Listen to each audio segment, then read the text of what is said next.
Di awal abad 14, Majapahit menggapai impiannya menjadi kerajaan dengan mandala terbesar di Asia Tenggara. Hayam Wuruk dan Gajah Mada menjadi tokoh utama dalam kejayaan tersebut. Namanya begitu harum dibicarakan hingga sekarang. Namun, apakah kamu tahu jika sebenarnya ada sosok yang paling penting dalam keberhasilan Majapahit?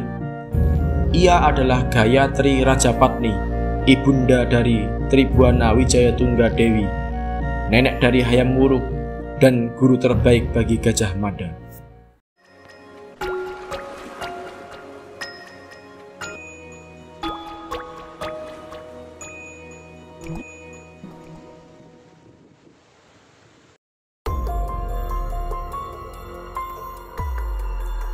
Gayatri Rajapatni merupakan istri Raden Wijaya, pendiri sekaligus raja pertama Majapahit. Meskipun menjadi selir, namun ia adalah istri yang paling disayangi oleh sang raja karena kecerdasannya. Gayatri merupakan salah satu putri Kertanegara yang agak berbeda dengan ketiga kakaknya. Sejak remaja, ia lebih tertarik dengan isu negara, agama, dan politik. Ia paham betul dengan cita-cita ayahnya untuk menyatukan Nusantara ketika memimpin Singasari. Namun, cita-cita tersebut harus runtuh ketika Jayakatwang memberontak pada tahun 1292. 1 tahun berikutnya, Jayakatwang tunduk atas kekuatan Raden Wijaya yang dibantu oleh tentara Mongol. Dyah Wijaya diangkat menjadi Raja Majapahit dengan gelar Sri Kertarajasa Jayawardhana. Menurut para raton, tak lama kemudian pasukan ekspedisi Pamalayu yang dulu dikirim mendiang Raja Kertanegara tiba di Majapahit, memboyong 2 putri cantik dari Melayu.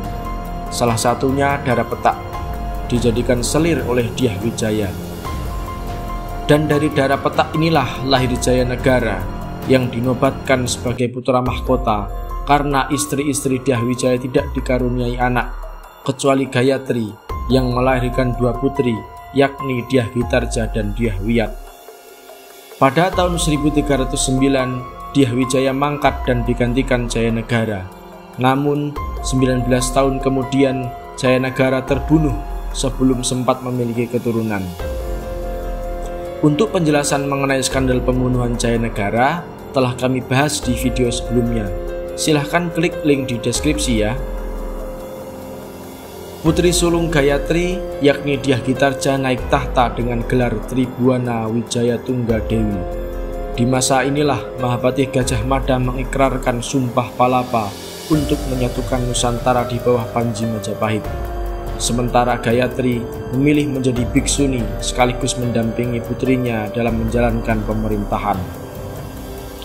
Gayatri yang mewarisi cita-cita besar ayahnya, Kertanegara, menginginkan kejayaan Majapahit untuk menyatukan Nusantara. Kiprahnya berada di balik layar namun begitu strategis menentukan masa depan Majapahit. Ketika Jayanegara naik tahta, terjadi konflik internal di antara para istri Dyah Wijaya. Pasalnya, Jayanegara berdarah campuran Jawa Melayu. Hal itu tentu menyinggung keempat istri Dyah Wijaya yang merupakan putri Kertanegara.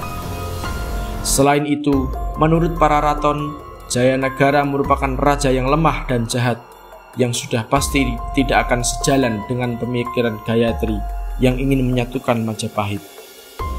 Oleh karena itu, Gayatri menyusun konspirasi untuk pembunuhan Jayanegara lewat Ratanca, yang istrinya dilecehkan oleh Jayanegara. Ratanca pun kemudian dibunuh di tempat oleh Gajah Mada.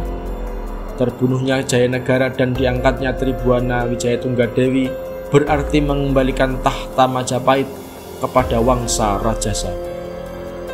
Selain itu, Gayatri lebih leluasa untuk manuver mengendalikan pemerintahan Majapahit sesuai dengan cita-cita ketika anaknya yang naik tahta.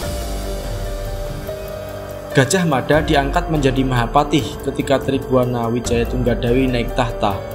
Pangkat sebelumnya hanya sebagai bekal atau bayangkari pengawal raja. Setelah ia sukses dalam pembunuhan Jayanegara, ia diangkat menjadi Mahapatih. Hal itu tentu merupakan kiprah politik Gayatri.